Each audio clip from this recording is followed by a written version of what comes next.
Jean-Michel Blanquer, ancien ministre de l'Éducation nationale entre 2017 et 2022, a choisi de dévoiler les coulisses de son mandat aux côtés d'Emmanuel Macron dans un ouvrage intitulé « La Citadelle » publié aux éditions du Rocher. À l'occasion de la sortie de ce livre, il était l'invité de l'émission C'est à vous, ce lundi 2 septembre, où il s'est exprimé sans détour sur son passage à Matignon et sa relation parfois conflictuelle avec le président de la République. L'entretien commence avec la question de la dissolution de l'Assemblée nationale, une décision prise par Emmanuel Macron qui a non seulement surpris les Français, mais également Jean-Michel Blanquer.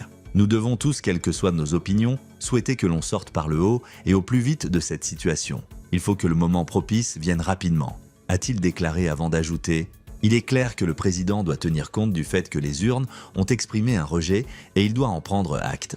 Concernant la dissolution, Blanquer ne mâche pas ses mots.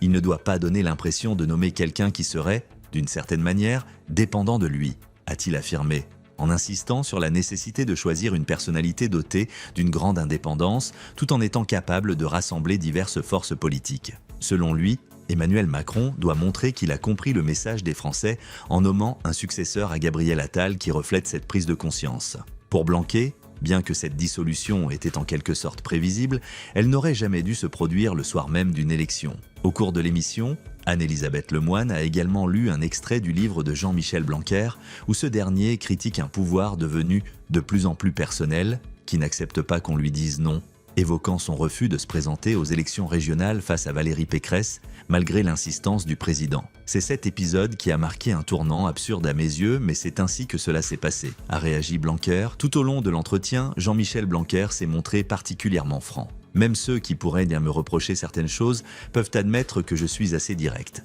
Quand il y a un problème, je le dis, a-t-il affirmé. Cependant, cette franchise n'a pas toujours été bien reçue par Emmanuel Macron. Blanquer a rappelé un épisode où, en pleine gestion de la crise du Covid, il avait décliné la demande du président de se présenter aux élections. À ses yeux, il fallait dire oui à tout, a-t-il conclu, soulignant les divergences de vues qui ont marqué leur collaboration.